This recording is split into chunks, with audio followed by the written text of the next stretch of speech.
This was like my main opinion. Is I feel like when Xerxe isn't on Gragas or Karthus, I feel like he's relatively exposed as a player. He's not actually doing anything.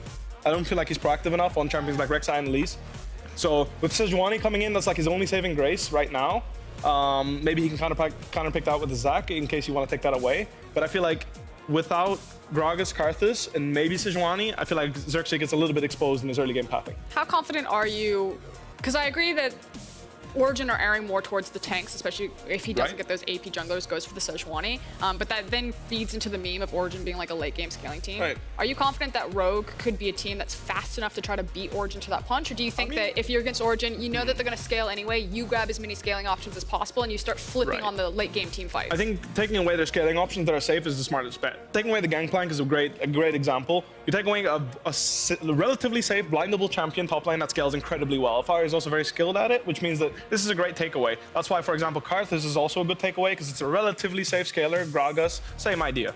Champions like Nautilus are something they like to flex, which means that just taking away Nautilus is just less of a headache. You don't have to think, oh, what if they put it mid? What if they put it support? They can flex it till 5 on red side. Do you think it frees up a particular bot lane matchup that they would have won? Ornn is open. Ornn is open. Yeah, that should be first pick Ornn really fast. I'm not sure what Origen wants to trade for that, but I can imagine they have some scaling picks in mind that they want to trade for Ornn. I mean, APHELIOS, I guess. You'd imagine that it would be some sort of... APHELIOS Karthus is something, maybe. They prioritize the Karthus highly. They prioritize the Gragas, which is still available as well, which means they might go APHELIOS Gragas, which is honestly, if you ask any team in the LEC, that's a solid 1-2 right there. Is it worth Ornn though? I'm not sure, you know, like Ornn is a different kind of beast right now on this patch, and well, to be fair, he's been a different kind of beast for most of the spring split, but people haven't really noticed. I always have a question though, because the thing is like, while Ornn works as a flex pick, there certainly must be teams that don't have the same comfort to flex Ornn around, even though he is relatively easy to play. Do you think in a scenario like this, if you grab Gragas APHELIOS and you still assume that that's going to be Finn's Ornn instead of Larsen's, do you think I think that's obviously like not bad because you can take scaling picks into Ornn. Ideally, like the thing about Ornn is that he outscales pretty much every tank, but you can also play any tank into him. So it's like you can accept having a poor early game. They lock in EZREAL YUUMI right there, so they're just saying we're scaling. I enjoy it. I enjoy it. The only question, you know, I remember when everyone was perma-banning Akali, I just want someone to leave it open because I think no one had practice on it. And maybe Rogue is in a similar situation. But it's the same thing happened with Pantheon at Worlds. It's just like, do you want to risk running over you and being the laughing stock? Not really. That said, Leona gets locked in immediately against EZREAL YUUMI. Leona can skill E level 1 and stop YUUMI from even detaching at all. So the amount of pressure Leona puts on YUUMI starting level 1 is really huge because they can't even hide behind the wave, right? Like champions like Nautilus and whatnot, at least YUUMI can like dismount, maybe win the level 1 a little bit. But against Leona, she takes E level 1. When YUUMI gets rooted, her W goes on a 5-second cooldown, whether or not she's been in or out of the champion, which means that Leona as a general champion hard counters YUUMI. It's also a great comfort pick for Destiny. I'm curious if they're going to try to pinch the Misfortune away, because you would assume then that would be the grab for upset, or do you think that there's another champion that could possibly APHELIOS is already locked in, so I think he's quite happy playing APHELIOS in the bottom lane. I would assume that's not going anywhere else. My assumption that APHELIOS wouldn't even get through the picks ban. So Kled gets banned. They respond with Aatrox ban in order to not get Aatroxed on 4. I'm guessing that's for the Ornn. Gragas also gets banned away, makes sense. Olaf Olaf into Gragas, something Inspired likes playing. He's probably respecting Xerxe to be able to play the Olaf. So honestly, it seems like a pretty reasonable draft. Here they go Renekton, which I honestly think that's a terrible pick. Set is open, no? Maybe... You flex Set into Ornn, no? I mean, I think there's... I don't think anything that wants to break Ornn is good into Ornn, because that's exactly what Ornn wants you to do. He wants you to try to break him. So when you're picking a champ player Renekton and you're just openly... Like, Renekton into EZREAL, YUUMI, Ornn is like... You've got... Usually Renekton has like 20 minutes. Against this, he has about 10. Like, he's honestly not going to be a champion as soon as level 6s are reached, because YUUMI's ultimate, Ornn's ultimate, they make it so hard for Renekton to play the game. It's very strange that Renekton. The question is, you know, both of these top lanes could even play Set, right? It's a flex, but it's such a bad flex. Like, why would you want to flex Renekton there? Getting the LeBlanc LEE SIN on 4-5 means that Renekton has nowhere to go. He's never happy. He's going to be put. He's going to get put in the top lane, and he might be 20 CS up, but he's going to be utterly useless against all these picks. So maybe Alphari is good enough of a Renekton player to make it work, but into this mid 2v2, there's no chance Renekton can go mid, in my opinion at least. Maybe it's also really hard to pick a mid laner into this. You have Gragas jungle. I think it's fine. I think Gragas does really well into LeBlanc specifically, has a lot of gank threat on her, and then just the damage mix is going to be really like weird. Okay, right? okay, hold on. You need an AP. the Renekton on 4, honestly, just like it left a really bad taste in my mouth. It felt like we were really fine with everything that Origen were doing, and then you saw the last 2 picks, and both Like, of you immediately pulled off. At least pick Pantheon. At least pick Pantheon. Pantheon is a strictly better Renekton when you're seeing the enemy team, because at least Pantheon has the opportunity to jump on the YUUMI, to jump on the EZREAL, and burst them. I just think simple, Rogue, full draft kingdom. I think the only way Origen accomplish anything in this game if they snowball super hard. I think the 2v2 with the magic damage is just too bad, honestly. So I want to get like very quick percentage predictions that Rogue win this one. What's your percentage, Bopo? I think it's 50-50 because the bot lane matchup is still a flip. Like I think EZREAL YUUMI into APHELIOS LEONA, like Gragas has prime time going down here and making something happen. And if that actually happens, then it doesn't matter what's happening on the other side of the map because APHELIOS can take over any game. That said, APHELIOS into LEE SIN or in LeBlanc, he's not going to have that an easy time of team fighting. I'm giving it 70-30 for Rogue, man. 70-30, I think it's draft kingdom. I'm just not sure about the EZREAL YUUMI. I would for sure. The I'm with you, yeah. is almost like a useless filler pick, and I'm 100% sure it's garbage, but maybe Alphari can pull it off. So that much faith into the Aphelios. Do we think that Origen are just going to be able to brute force this one because they have better players, or I mean, their lane matchups are very strong, right? Renekton will have priority, EZREAL LEONA will have priority, and then mid lane will be where the game gets decided, right? The mid lane, whether or not CORKI can actually fight the LeBlanc off the wave and they can contest the 2v2, will decide whether or not the side lanes will be able to hard pressure or not at all.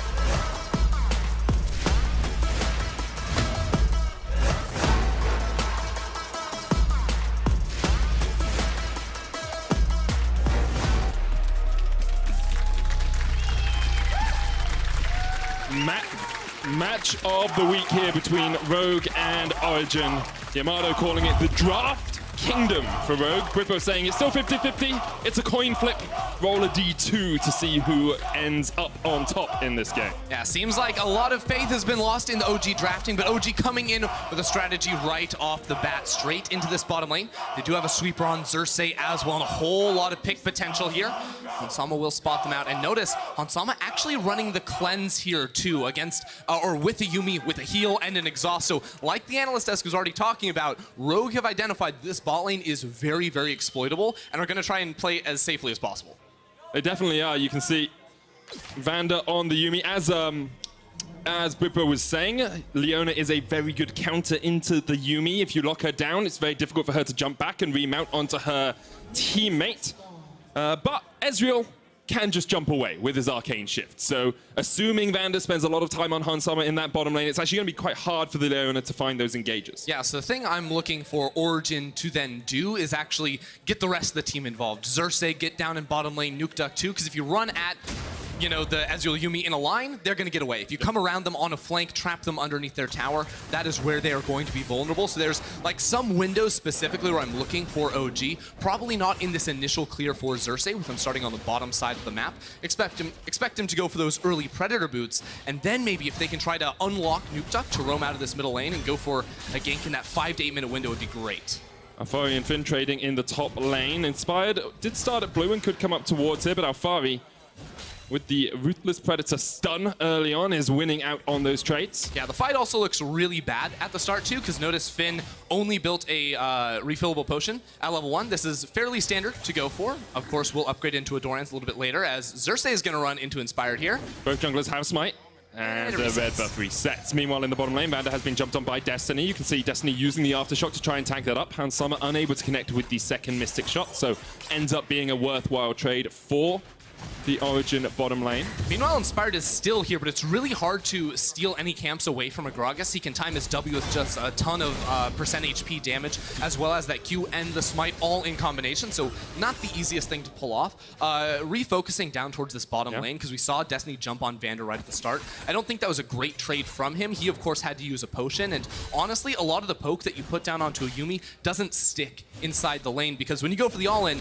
you're going to have to hit that ADC, so we'll be looking to Destiny to jump on Hansama for the rest of this lane. I think Destiny actually used the Ignite in the lane as well, which is, that's a big big cooldown to have lost because you have the Zoomies heal from the YUUMI. You've still got heal on Vander and the exhaust as well. So you really wanted that ignite to try and get the burst damage in. Well, really good news for OG's side is that Vander, you can see, is almost completely out of mana after trying to spam heals on Hansama, it seems. And Hansama is running pretty low himself. And because he's not rocking a teleport either, he's not going to be able to get out of this lane for a while. And if he does, it means he won't be able to get a tier or a sheen on that first purchase. Inspired looking for the Q here. It's going to land onto Alphari, who still has the stun. Xerxe's just around the corner, but he's gone the long way round. Alphari flashes away. There's the belly bump, and Inspired takes it, flashes away, but in the end goes down.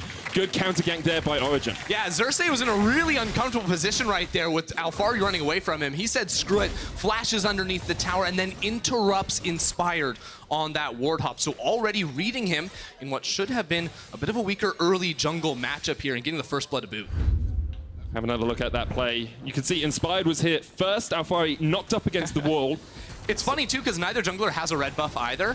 Still, Xerxe's like, well, where do I go? Do I go to the right to help Alphari, or do I go to the left? Left is the call, and ends up being the right call, too. And minions even helping to finish off that kill. We'll reset the blue buff on Xerxe. We'll give him control of this topside Scuttle Crab. And if he wanted to, he could path down bot lane to go for the double crab. I think if I were him, I would try to stay on the top side of the map, since his Raptor camp is going to be respawning at level 4. Gives him a whole lot of golden EXP. And the red buff's there, too, but instead, it will be a path down towards bot side because you look and there is pressure coming out of that upset Destiny duo as well. You can see they've already got about 13 CS lead down towards that bottom side. Destiny was able to stop Hansama from backing in the lane, and it means that they continue just to push in this wave.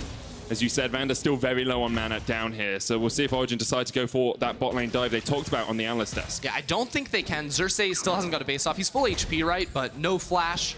That makes it a little bit difficult. And the timing with him moving Just down here is a little bit late. So they're actually going to have to probably attempt this on the next wave. There's still quite a... Actually, that minion wave is gigantic. Did not see all those. They're going to do this. There's still exhaust. There's still heal on Vander. Hansama still has the flash. Upset. Ignite's just about to come back up for Destiny as well. Oh, they're going to go for it. You have to feel Origen trying to up the pace, up the tempo, get some early kills here in this game. No, the teleport used by Larssen in mid lane. They know it's at least a 3v2 at most. Here comes the counter teleport. Destiny cleanse away from Hansama as the stun lands. The exhaust is already on upset. Xerxe jumps in. Hansama able to escape, but Nukeduck is here in time. Hansama will fall. Nukeduck gets away from the tower aggro, and now it's just Vander trying to fight for his life. But the Zoomies, Nukeduck's going to die. Nukeduck's going to die to the cat. Take a slap to the back, and Larssen comes in to keep his bot laner alive. OG waited so long to go for that tower dive, and Vander with 0 mana, with 0 HP underneath the tower, is able to trade back as well. There were so many different things at play going on that we'll have to dive into this replay, because it really was kind of crazy, right? OG are trying to push out this next wave, a little bit of a delay, and as the observers correctly highlight here, when the LeBlanc TP's in the mid lane, Corki gets the reset off and can come bot. But of course that E goes completely wide by Destiny, with them trying to come in here. The instant cleanse by some time here for Hansama, and then with Destiny taking the tower, he has to leave. Now Nukeduck takes a shot. Who's gonna tank the tower? Destiny, Xerxe, they don't have flash. Upset doesn't want to do it, so Nukeduck does it himself, while the rest of his team has to run away, because again, all the minions were gone, and had there been more of a wave there, they could have actually stuck around. I actually wonder if Nukeduck retook tower aggro with his Gatling gun as he stepped back forward underneath the turret, because it looked like he dropped it, and then as he walked back in, he took it with the Gatling gun. It could have also been the corrupting potion too. Like there are a lot of different things that could have messed him up right there. It wasn't the best tower dive for Origen, but they do have 1,000 gold lead. You can see about a 17, 18 CS lead in the top lane, going up towards 20 now in the bottom lane. It's only 3, but we have seen Hansama kept away from the wave for a while. Xerxe with the Predators trying to get in here. Alphari not able to get close enough for the stun, and so Finn will be able to walk away. Still yet to burn his flash or his teleport. Alphari, this could be a little bit greedy. That's just rude. I mean, what that ends up doing is it denies the next minion wave as well, right? Like, Finn could, in theory, teleport back into this lane, but with your jungler on the bottom side of the map and Xerxe still around there, he's just going to have to give that entirely up, you would think. Maybe, though, because Alphari hasn't gone for a base in quite a while, he thinks that with full HP coming back on in and the ultimate and all the CC, he can't really be dove. Inspired will realize that Xerxe's on the top side of the map and go for the Mountain Dragon. First Drake of the game will be secured by Rogue at the 7.5-minute mark, and now we'll see as the level 6s start to come in across both of these teams. Who is going to go for that first fight? Because we've had a couple of skirmishes, but when you have things like a LEONA ult and a APHELIOS ult, and the GRAGAS ult. I'm expecting more 3v3s, more 4v4s. Yeah, well, Inspired is 1 camp away from hitting level 6. I was wondering whether or not he would go for the invade, try to snag away a camp. That won't be the case, though. He had a ward on the top side of the map that spotted Xerxe pathing down towards the bottom side, so... Destiny goes in with the engage, but Hansama, this is the power of EZREAL into Leona. You just jump away. Very easy to escape. You can buffer your E, even through the Shield of Daybreak stun. All right, here we go. Okay, Nukeduck ended up canceling his recall, so he's going to push out one more wave, but the package is up and ready for the taking here. With Xerxe on the bottom side of the map, and the way that OG are very slowly pushing this wave in, I would really like to see if they could time a gank on this next wave here with Nukeduck. Of course, when you pick up the package, you will get the home guard bonus coming through that lane as well. Xerxe's here. Destiny going in with a Hex Flash, but here comes Inspired. Oh, just kicks Destiny away, but Xerxe doesn't have the barrel, knocks them back. Inspire has to flash away. Destiny jumps forward onto Hansama, and Vander dismounts. He realizes his AD carry is done for, and he will just retreat to Inspired. Good play from Origen. Yeah, Origen jumping on a couple different people right there, but it worked out in the end, and they locked down Hansama, denying a minion wave. Again, I'm really happy to see how OG is playing this early game. I mean, specifically, if you put a lens on towards Xerxe, he was a jungler that was so hyped up coming into this year as one of the leaders on this team, one of the players that was supposed to take them to a very high place in the standings. But he has not really lived up to that hype for me. He has not been super active in the early games, and I just really like how he has identified that he needs to look for these dives around the bottom lane, and he's just denied so many minions from both Finn and Hansama. You see how much gold has been funneled into Upset. He's leading by about 1,200 in that lane. He's at 4,000, about to take another turret plate for himself. First tower of the game at the 9.5 minute mark. It won't quite fall. That is Cast a curse, guys. Cast a curse. Upset actually 9 needs to be HP on that tower. a little bit careful because they can chase him down here. He doesn't have flash, does have the heal, but they won't go any further. Meanwhile, Destiny's come towards the mid lane. And I want to stress just how important this game is for Rogue. If they lose here, they're only 1 win ahead of XL as Destiny looks for the mid lane flank. But Larssen is going to be very slippy on this LeBlanc, waiting for him to use something like the Distortion or even his Mimic. Here comes the Hex Flash. Here comes the Hex Flash to jump in. Oh, great dodge there. But here comes the damage. Can't dodge that. Destiny takes the kill. Destiny assists with the kill. Yeah, Larssen tried his best right there. Sets up for another one on towards Xerxe. Xerxe already has that Runic Echoes finished off, so very powerful at the moment. And while Upset was able to survive in the bot side, his support made that roam into the mid lane. OG are playing very, very proactively. You can see good stuff from literally everyone at the moment, and every single lane from Rogue now continues to fall behind as OG continue to punch them all over the map. I mean, Origen have a 3,000 gold lead, and we're not even 11 minutes into the game here, and this is breakneck stuff for Origen. Okay, usually we're looking at this sort of scoreline at the 20-minute mark. Oh no, they are so dead. They're going for the tower here. Upset uses the heal, gets the turret down, and there's the root on Hansama. Uses the cleanse to get away with the final chapter in the flash. He will escape for the moment. Xerxe does land the barrel, but they decide not to go any further because Larsen's on his way, as is Inspired. They're jumping forward. The Prowling projectile is going to land on Xerxe, but will they go any further? Larssen jumps in, double chains, but Destiny turns it straight back around. The damage on Larssen takes him down to about half HP. Origen able just to continue their slow march back towards their turret. Destiny takes a little bit more damage, but you just can't find the connections here. Yeah, Rogue are so hungry to fight back in any way that they can. That's 2 turret plates top, 2 in mid, the entire tower down bot side as well. So OG already building up quite an advantage. Honestly, I'm surprised that Rogue's bot lane got out of that one safely, but I suppose when you have a heal and a cleanse and a flash, they didn't even need the exhaust. They still held on to that one. They're going to be all right this time around. Final chapter doing work there. YUUMI, of course, so prioritized in a lot of drafts these days because of her ability to keep people safe, but also her ability to sit on a bruiser late game and just continue to buff them up. YUUMI EZREAL is something we see. YUUMI Olaf, YUUMI Aatrox can work very well as well. Expect it to be mostly Hansama that Vander is coupling with this game. And a few minutes ago, we saw Inspired start up the Rift Herald. He wasn't able to take it, so Xerxe now is going to start it up for himself. Origen have pretty much complete control of this game at the moment, actually keeping their bottom lane down towards the bottom side, even though that turret has fallen. Yeah, basically what they're trying to do is they're having Xerxe solo out this Rift Herald 20 seconds before the Drake spawns, keeping their bot side down here to be able to push out that wave and then move in to take both objectives very, very quickly. And because Rogue are so behind at this point, Origen are pretty comfortable knowing that they probably don't have any deep vision inside of the river to actually spot that one out. So they're going to run in towards the mid lane with the Herald. I'd like to see them place it. They're going to do that right now. And once again, they can deny Hansama so many minions off of this tower just by running around the corners and zoning them away. Because if you look at it, OG are constantly constantly grouping up around the waves crashing against the tower. Rogues are not always there, right? Inspired inside of his jungle, not walking into the lane to help them out. Not that they'd be able to do a whole lot, but it always is this numbers advantage for OG on the minion wave crashes that is netting them such an advantage this game.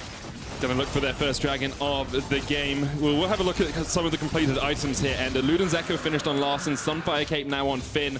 I expect Alphari to be pretty close to a Black Cleaver. He's almost finished that cull, only 2 stacks left on it. Essence Reaver complete on an upset where you've only got a Sheen and a Pickaxe on Hans Summer. He'll be building up towards the Manamune. When you can get that stacking up as EZREAL, you really have a lot more power. But as you said, he's been denied so much experience, so much CS, and so much gold from the map just by being forced behind his turret so often. Yeah, Rogue are in a pretty awkward position regardless in terms of itemization, but to add insult to injury, basically every player, I think, wants to get Merc Treads this game, right? You know, you have the double AP jungle mid combo, you have so much CC all across the board. Like, yes, Ninja Tabis are valuable. You have 2, 3 auto attackers if you include RENEKTON on the other side, but I think just the ability to get away from a lot of the engage tools from OG is going to be very, very potent in this one. So let's talk about sort of next steps for these two teams here. And we see Origen very much in control of the game. 5,000 gold ahead. It feels like they can kind of just push lanes that they want to push and force Rogue into bad positions. But is there a point at which Rogue can come back into it? I think there are some tools, like, right, the analyst desk was talking a lot about how this RENEKTON pick eventually shouldn't be able to do a whole lot, and, like, eventually Hans Summer should have, you know, the money to sort of survive that initial burst. Like, he has the cleanse, right, so he should always pretty much be able to get away from the RENEKTON, but I don't think RENEKTON's the pivotal pick, because you always have Destiny and Xerxe teaming up to try and, you know, find you underneath your tower, so they need a lot of time if they're going to survive. Larssen steps straight into Xerxe's face, but is able to dodge away with the distortion. Upset on his way up here as well. He will be spotted on that control ward. Inspired has joined the party as Nukeduck pushes in the wave.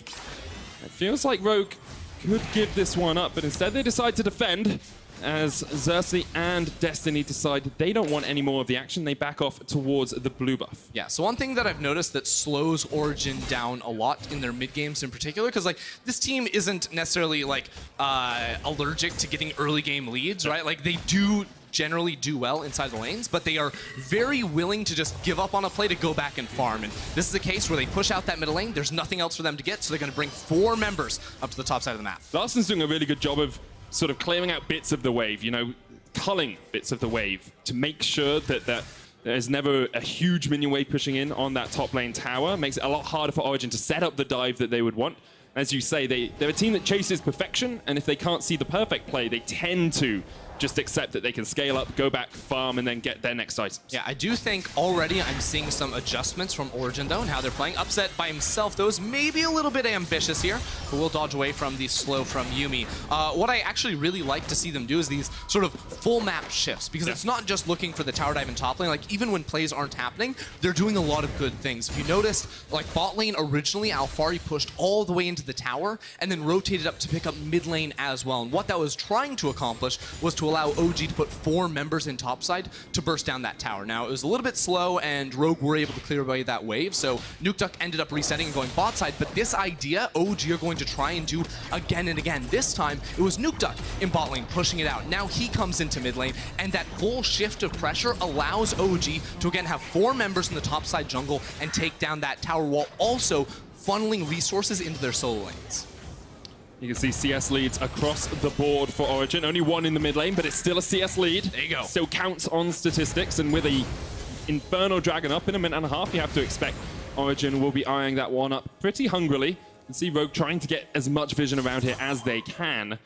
We do have an Infernal Rift, Ender, and I know you like to talk about how much that can affect gameplay and how much the map changes can affect fights. With an Ornn, an Infernal Rift to me feels like a pretty feels bad moment. Yeah, I mean, in theory, it opens up the map a little bit more. I don't think it's necessarily the worst thing in the world, because, of course, the initial cast of Ornn's ult is going to slow people down. What I think Infernal Map actually does most interestingly is how it changes how you play for a vision game, right? Like, you lose a couple of brush in, you know, both quadrants of your jungle, but also it just opens up the terrain in such a way that it becomes much easier to reclaim vision in your own jungle. Yeah. Usually the red buff side of your map is very hard to put vision in once the enemy team takes control, because there's so many walls, so many brush they could be sitting in. Like, you have to sweep through a lot to make it happen. But what this will mean is for Rogue, it makes it easier to get vision around Dragon. For OG, it makes it easier for them to get vision around Baron, and that may end up hurting Rogue just a little bit, where the Infernal map is a little bit... It takes away some of the innate advantage of blue side in their ability to easily get vision inside their own jungle on the top side of the map. You can see right now Origen are trying to put the vision in the red side jungle of Rogue. It's very difficult for Rogue to fight because they are about 5,000, almost 6,000 gold behind now. Origen just keep taking those incremental advantages. We do see that Sunfire Cape upgraded to the Forge Fire Cape. And the Abyssal Mask is on its way for Finn. Iceborne Gauntlet is the choice here for Hans Summer. Wants some more kite ability, wants to be able to get out of fights and keep people like a GRAGAS and people like a Renekton at arm's bay. Yeah, I'm gonna be honest, I don't love the Iceborne Gauntlet choice here right now. You know what it does do? Frozen Fist. Yeah, you know what Trinity Force does. Yeah, I mean, who wants a Trinity Fusion when you could have a Frozen Fist? It's a good way of getting Frostbite. No. Huh?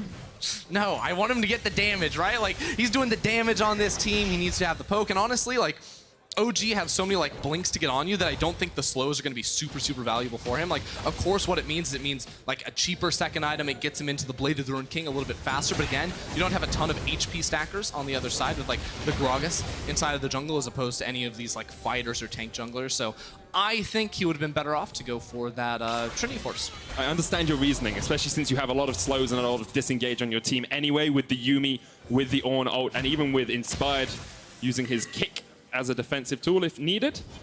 But we'll see how Hans Summer pilots the EZREAL. There is Rift Herald available 30 seconds before that's about to drop off the map. It has been aggroed here by Origen, trying to get it at the last possible opportunity, and it should be a pretty easy to cure. I don't think Rogue will want to fight too much over a measly Rift Herald at this point. Yeah, so the Rift Herald, taking it this late in the game is interesting because right now they have all the outer turrets gone, right? Like, OG aren't going to be able to use that to siege there, so if they use the Rift Herald, it would be to siege for, like, a gold tower, right? Because, like, taking any of these inner towers isn't going to mean a lot in terms of how you control the map or control the rest of the game. What OG can use that Rift Herald for, though, is to either set up a pressure point on the bottom side of the map if they want to make a play around the Baron, or, you know, in 3 minutes' time when that Infernal Drake is spawning, they could do it on the opposite side. Or what the ultimate, you know, throwdown move is if OG can somehow secure the Baron buff and use Baron and Herald at the same time, dude, there's no counterplay. I feel like you're that sort of Magic the Gathering player who's just like, I like really big creatures all the time. I buff my 3/3 to make it a 12/12, dude, then I swing at you with Trample. I'm gonna be honest, I followed absolutely none of that. Okay, if it was Elder Scrolls, you would have followed all of it. Yes. But I feel like you're that Elder Scrolls player that just like gets a really big horse and runs through everyone else. Do you think you can get like bigger horses in that? Honestly, like, that's I just don't not play how that Elder works, Scrolls. dude. No one does. See? No one does. They're cheering not playing Elder Scrolls. No, they're all fan. Never mind. You play other games but League of Legends anyway? No. Inspired goes in with a kick. Well played, Xerxe shut down. Perfect timing to get us out of that train of thought. Good stuff from Rogue. Second kill of the game for them. And now they will use that time that they have a man advantage just to get some vision control around the Baron. You have to feel they're on their way up across there. A litany of wards, a slew of wards in their own jungle, but yet to see them in the river. Yeah, right now they get that nice pick. I honestly missed a lot of the setup because we were talking about the Elder Scrolls, but hey, you know, sometimes that happens. What this will accomplish for Rogue, though, is just, you know, more time, as you were saying. They need it, like, Rabadon's soon to come through here for Larssen, and eventually, I think there could be a point where now that, like, EZREAL has 40% CDR, perhaps, like, you are going to start outranging a lot of the characters on the other side, right? If you're landing Qs as the EZREAL, you outrange the APHELIOS on his auto attacks. If you're landing them, you outrange the CORKI, too. So, like, this is a game where there's a ton of pressure on Hans Summer once his itemization starts to come through and he starts dealing significant damage in these fights, especially with the YUUMI on top of him. He will be a force to be reckoned with. Yeah, as you said, Origen don't really have any health stackers, so every one of those Mystic shots is going to hit hard and hurt. Rift Herald was used here. It's just the gold Herald, as you said, just trying to take down... Yeah, I don't know about that one. Okay, well, maybe... Seems like it was timing out. Well, and also, push. like... They're going to push? They're going to push into the top lane here. This is Rogue a little bit late on the response. Rift Herald is stopped for the moment at the minions. Inspired's going to get hit with the Zenith Blade, jumps away. Here comes the call of the Forge God. Destiny pops his stopwatch. The Rift Herald's going to charge in on that inhibitor tower, and he manages to flash out because Finn mistimed the knock-up. And now with the Rift Herald pushing in, Origen are going to open up the inhibitor turret. That was more mistake than anything else you have to feel from both teams, but Origen will rub their hands very happily with the inhibitor down in the top lane at 23 minutes. Yeah, this is a really interesting game state now for Origen, right? Because you take that top lane inhibitor, which will give you pressure. Now they're going to get scouted out. Oh, that actually gives Rogue false information. They don't think Baron is getting started up. Smart move by Inspired. Still, nope, not going to run into the river. Oh, no. That ult actually just trolled them so hard because Inspired was going to run into river to check the Baron. Instead, he doesn't see anyone going through this jungle because OG had already fully swept out the vision. OG get a free Baron. They have the top lane inhibitor down as well. What could have been a tough situation for them has now been a massive win, and they should be able to convert this into so much more. Origen now have a 7,000 gold lead. Essence Reaver and the Rune's complete on upset. Gargoyles just finished on Destiny. Nukeduck has his Infinity Edge as well. It's going to be so difficult for Rogue to fight back against this. There's an Infernal Drake as well. We're going to have a look at the vision supplied here by Hans Summer's ultimate. So right now they have no wards inside their jungle, and it sees nothing. Oh my goodness. They were right around that corner on the left too. Ping comes out, and then immediately Origen just started up. Boom. APHELIOS with the white gun too, so like he's going to be able to burst that down super quickly. And honestly, if Origen hadn't been able to convert that into a Baron pretty quickly, I don't know if that play favors them. It was a very early inhibitor on the top side of the map, so Rogue could have used that lane to farm pretty safely, and then also not be stranded on the opposite side of the map to that Baron objective. But instead, now they are going to have big pressure coming through from the super minions top side, and now set up the siege down towards bot. Remember at the 10-minute mark when I said 1-4 for Origen. This is very blistering pace for them. Had a kill in the last 14 minutes, Ender, but Origen have just continued to get the gold lead further and further ahead, and it's so hard for Rogue to fight against it. Larssen pushed out the top wave. He's now here trying to defend the bottom. Baron upped minions, make it a little bit tricky for Rogue to find any sort of engage, but Finn has the Call of the Forge God. Could look for a fight if he wanted. I will say OG are a bit overly grouped right now, really committing hard to the 5 members in the bot lane. Just basically donated 2 minion waves there to Rogue. That's about a minute off their Baron buff that they're not going to be used. While top lane had previously been fully pushed by Larssen, so the super minions, while they are stacking up, right, you're going to have 2 big ones in that top lane coming in now. That isn't super useful to Origen yet, because mid lane also wasn't pushing either. So now the wave will finally come in. And if they can set up a trap, it's going to be really good. Oh, good dodge out from the Moonlight Vigil. That had the graviton. That would have rooted if it had connected. But Hans Summer, quick on the finger, quick on the trigger to jump away. And now Origen looking for the catches once again. You can see Rogue, total darkness. No vision at all in their own jungle. Really no awareness of what Origen are doing, apart from the fact that they are sieging the base. And now that is the 7th tower of the game for OG. And Rogue have to get back and defend their Nexus turrets because there are super minions pushing in. Origen going to push in towards the mid inhib. Upset with the Calibrum, the range on the sniper just being able to harass down that turret. Yeah, that's going to be the end. Oh, they're actually going for the fight. Call of the Forge God Inspired, looking for the flank, misses the Sonic Wave, though, and upset with the QSS is able to get away. Alphari has a flank position here, but instead he just goes back towards the bottom lane. The final chapter didn't land, and perhaps that's the last page in the book of this game for Rogue, because there are super minions on the base. There's Alphari in the bottom lane. Larssen trying to jump forward, do what he can, but you really can't find the engage that you're looking for. Alphari still down towards the bottom side. No one's answering him. No one's going down there. Yeah, Rogue eventually will go, but Rogue are just sitting there, right? They wasted all their engage options in the mid lane, did not end up pulling the trigger, so that tower almost goes down. And I feel like if Rogue had not called in the Forge God there, OG were just going to leave. Their Baron was timing out, but now those towers are going to be low and won't be able to regen over that 33% threshold on the tower. Still, you have to assume the wave clear is good enough, but on the cannon minion, a couple of ranged auto attackers just need some poke damage before that knocks down. You see Origen, all they want is a little bit of chip each time they step forward. They don't need much more than that.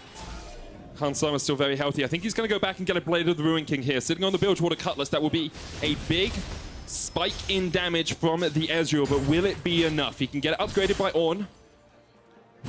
I'm actually not sure what the Blade of the Ruin King upgrade is called. We'll find out in a minute. I can't remember. Oh well. 2 Blades of the Ruin King. 2 Blades of the That used to be something you could exploit. Not anymore. Now OG, Look, that Baron was less than ideal, I'm going to be honest and say. They weren't actually able to break into the base any further. I think they stalled out a bit on how they managed their waves, especially towards the start of that Baron buff. Regardless, though, they are on soul point. So even though that Baron didn't convert into much, the Infernal Drake is going to be coming up in a minute and a half, shortly followed up by that Baron buff, and they are strong enough to continue to win a fight and use those two buffs to try and close out the game on that next attempt. But the inhibitor has respawned for Rogue, so they finally have the ability to reclaim some territory on the map. Nukeduck, the only level 16 in the game at the moment, has so much damage from those cannon barrages. If you can connect with them, Predator was used. Xerxe puts the control ward in the bush as Finn steps back. It's a 5v5 in the mid lane. Both teams don't really want to play around side lanes right now, because that Infernal Dragon is up in just a minute's time. Alphari with a flank, but he's on a ward. And at this pivotal point in the game, I have to remind you, it is the might of the Ruined King. It's an awful name. That Hans does have now. I do actually like the pathing from Inspired. He's getting really clever on this Lee Sin because the engage options aren't fantastic from him to come around on the wall, but look at OG's rotation in towards the bottom lane. They're just saying Nukeduck can defend versus these guys if he needs to. We can give up one turret. We're not going to lose too much from it. Also, Rogue have to get through 2 more towers, and this HP bar is so low that OG have just walked straight through that bottom side jungle side. We don't care about top side vision. We're just going to take that with ease now as they expose another inhibitor. And it pulls Rogue out of their positioning as well. Now Origen can push through this red side jungle, get all the vision down they want with only 20 seconds left on the Infernal. Yeah. You can actually see Larssen, Larssen TPing into the mid lane here as they try and get pressure on. So this is a big deal. It's a really big deal. Larssen just finished off his Void Staff. So this may be the only fight where itemization is relatively even for Rogue at this point. 3 on the mid lane, 3 on the AD carry too. We already said Hans needs to stay alive in these fights, avoid the all-in dive from OG, and then Rogue have a chance. But it's going to be really hard if they get locked inside of this river, especially with OG coming around on the flank.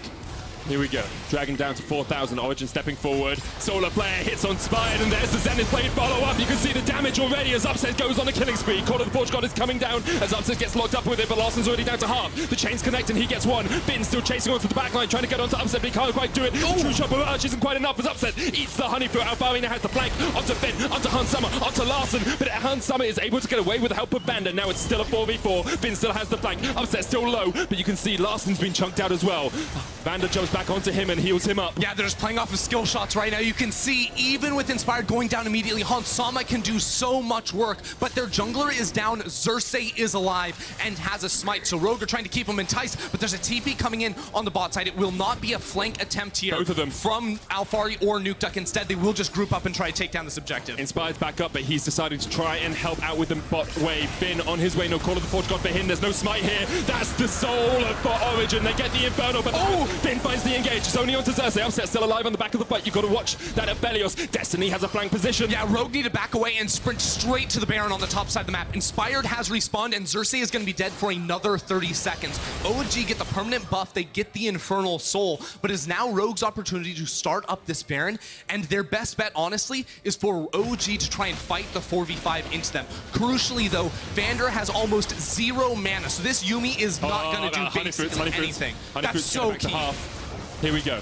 Here we go. Origen looking to see if they want to fight the 4v4. They don't have to take it if they don't want to. Finn has the ult still on cooldown. Hans he's healed straight back so up. much damage, but OG have no flashes, and both Larssen and Hans have theirs. This should be a one fight for Rogue, but they're stalling out so much. Larssen unable to find the connection onto Nukeduck that he wanted. Rogue forced off the Baron, and now Origen have the fast track to the mid lane. Rogue, you got to get back, you got to defend. Call of the Forge God did just come back off cooldown. Maybe Finn uses it for wave clear. Yeah, I wonder if OG just turn around after taking this tower and go straight back to the Baron. Finn is still very, very low here. I think that may be their highest percentage play. Instead, they are going to commit towards this objective. Could be looking at a fight very soon. Inhibitor goes down. Origen go down towards the bottom side as well. They just have the fast track. Just gonna take everything. Every single inhibitor is exposed. Rogue aren't pulling the trigger. They're not using the Call of the Forge God, but in the end they do. Knock up under Upset. Hans and Larssen trying to jump forward. Destiny misses the Zenith play, but you can see the final chapter, but he doesn't do too much. Origen now on the back foot as they retreat, but Rogue, you used your one engage tool and you didn't find the mark. And you still have to fight into this Infernal Soul. The items were finally starting to come through from Rogue, but now it feels like everything is stacked against them. Their window, where they were in control, where they had the ability to fight back, truly from, an advanced position there was at the Baron, but they were not willing to commit to that. Instead, stalling out, saying, "Give us more time." This is the play in that bot side jungle, or in the bot again, and it just doesn't all connect for them, right? Rogue get double cast away by Xerxe there. The lost chapter is just Final chapter. It becomes a lost chapter going into Narnia in the bot lane, right off the side of the map there. And it's just so difficult for Rogue to find those answers because they're trying to get onto Upset, but Upset can just stand so far away from the fight. You've always got Destiny acting as a bodyguard in front of him as Alphari jumps on towards Finn. Finn able to dodge away for the moment, but you can see him already get chunked out to about half HP.